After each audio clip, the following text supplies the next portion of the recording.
not say no when God told you to go. Kaya hirap tayo minsan sumunod, kaya dinidelay natin minsan ng obedience kasi alam natin na yung ine-enjoy natin ngayon, maaaring hindi mo na magawa pagka sumunod ka kay Lord. Kaya sasabihin mo, enjoy ko lang muna. Hindi pa naman bumabalik si Lord. And what you're doing is not obedience. That's delayed obedience, which is actually what? Disobedience. Pastor, kapag iniwanan ko tong mga to, kapag iniwanan ko yung bisyo ko, baka isipin ng mga tao, strange ako, isipin ng mga tao, weird ako. Hindi ka weird, nagmamature ka. Magkaiba yun. Ang tingin nila sa'yo, weird ka, ang tingin nila sa'yo, KJ ka, ang tingin nila sa'yo, yumabang ka, pero ang totoo, nagmature ka lang.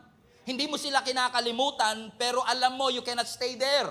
Hindi pwedeng yung mata mo nasa Kanaan, yung mata mo nasa Promised Land, pero yung puso mo nasa Egypt. You have to make a decision right now. Immediately, i-follow Jesus. Obedience is easiest when it is immediate. Na minsan nakukonsume yung oras natin ng, paano ko ba figure out ang kalooban ng Lord? Paano ko ba maiintindihan ang kalooban ng Lord? Instead na gawin natin ang kalooban ng ating Panginoon. And I'm not saying that kasi hypocrite ako, self-righteous ako. Kasi sabi ko nga sa inyo, di ba? 3 years din akong tumakbo. Na ngayon pinagsisisihan ko, what could have happened kung nung umpisa pa lang sinunod ko ng Panginoon? I just wasted 3 years. Dito rin naman pala ako babagsak. You can run away from God, but you cannot outrun God. Pwede kang tumakbo sa Diyos, pero hindi mo siya mauunahan. Hahabulin ka ng pagtawag mo. Anyo kung bakit minsan hirap tayong sumunod sa Panginoon? Kasi ang hanap natin, security. Security. Security. Yung secure ako sa future ko, the moment na nakikita ko yung bank account ko, laging 6 digit, at as long as 6 digit siya, secure ako. And you don't realize that security can be an idol. It can be an idol.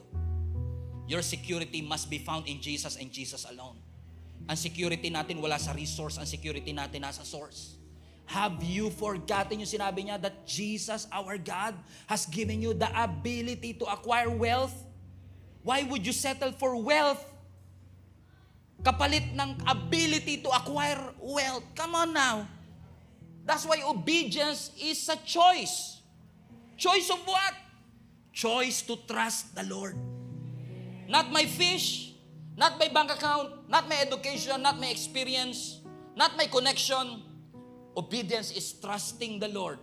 Kahit na ang laki ng puhunan, ang laki ng sakripisyo, talagang malaki ang puhunan ng pagsunod.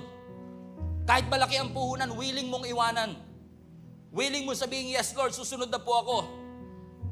Hindi yung susunod ka pero maglalabas ka ng calculator, kukompute mo muna kung ano yung mawawala sa'yo. Hindi ganun ang obedience.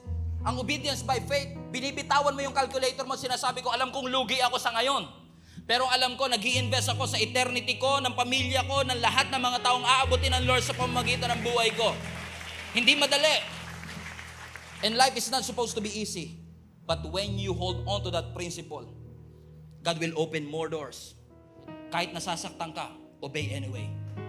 Kahit mahirap, obey anyway. Mahirap tumayo dito every Sunday, but I will obey anyway. Mahirap tayuan ang pagtawag, but I will obey anyway. Alam kong hindi mapapantayan ang kahit anong bagay, but I will obey anyway. I want to encourage you today to obey God anyway. Obey God anyway. Kahit na mahirap, anumang excuses, anumang sacrifices, do it for God, and He will, hindi papayag ang Diyos na ma-outgive mo siya.